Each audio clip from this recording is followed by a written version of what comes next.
My name's Gorge Obienge. I come from Kisumu, Nyahera. This is my shemeji. My wife is not around, she's in Kisumu. I told her about the issue, but because of the heavy heart, she could not travel here. So on the night of 16th, that was last year, 16th of July, 2024, my son was shot dead at Kitengela. But we didn't know that he was shot dead because on the news, the only person who was shown first was a young guy called Charles Owino.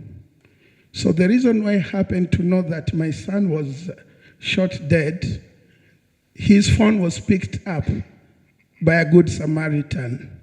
And on looking the phone fell from the pocket of my son. So the guy took the phone and scrolled and saw the last number that was called.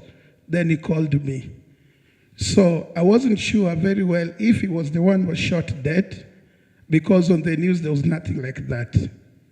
So the next day, not even the next day, the very, very night at midnight, I tried to go and trace the boy, but could not find him.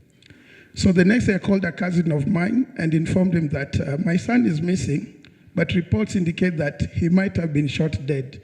But I'm not very sure, but my heart is heavy. So the first thing I did was to trace by myself. I went to Saitoti mortuary.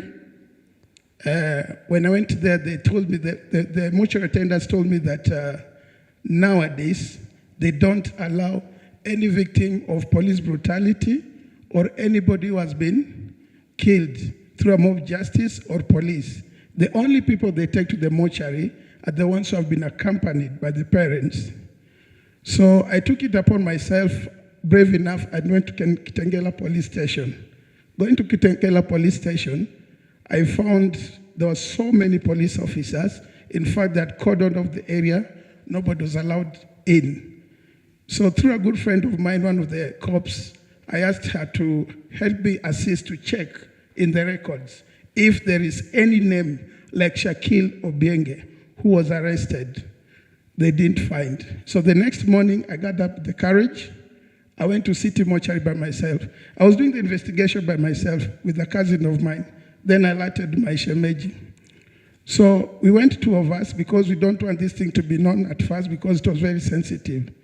So when we went to the mortuary, we asked about the victims that had been brought through gunshot wounds from Kitengela.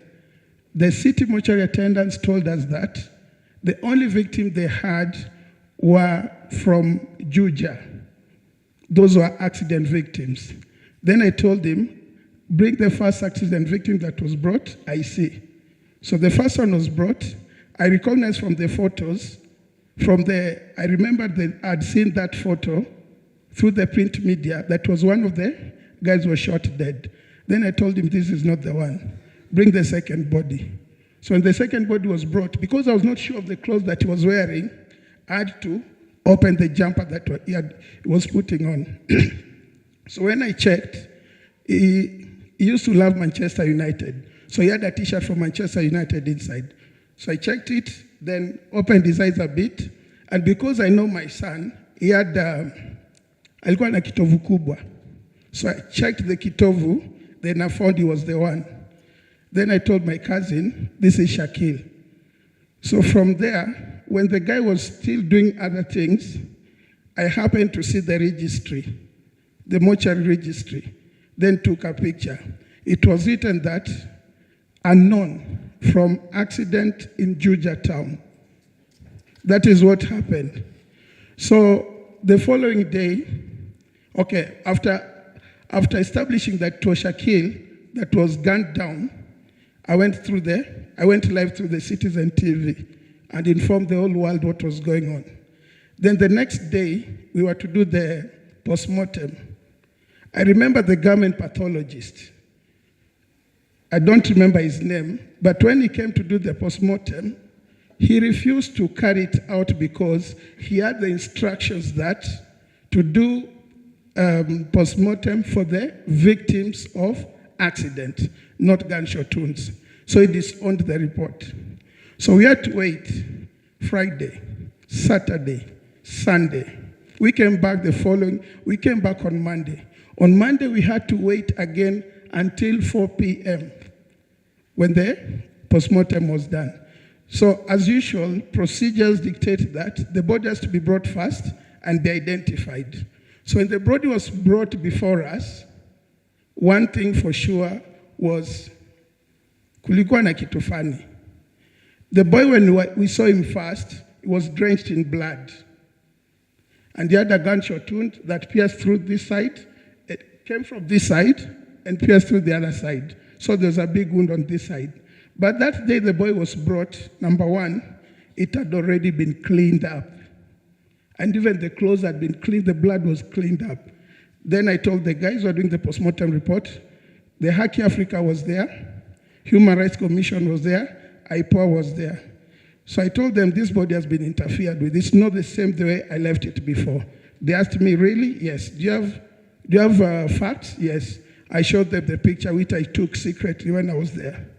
So they were surprised. So the postmortem was done. And it was truly established that the boy died from gunshot wounds inflicted by a police officer within Kitengela, under the command of the OCS was there by that time. That was it. So we have been following up with the IPOA. The IPOA took the report from me. They wrote a statement from me. But from then until now, not even a single phone call have I gotten from them. Nobody ever assisted me in the burial arrangements except for the friends, families, and colleagues whom I work with. Haki Africa also contributed a lot, and they helped me to transport the body. We buried the body in Kisumu, Nyahera on 3rd of August, 2024. Until now, no phone call, no nothing. I've not even seen any government representative, not even one person. That's all for now. Thank you very much, Paula.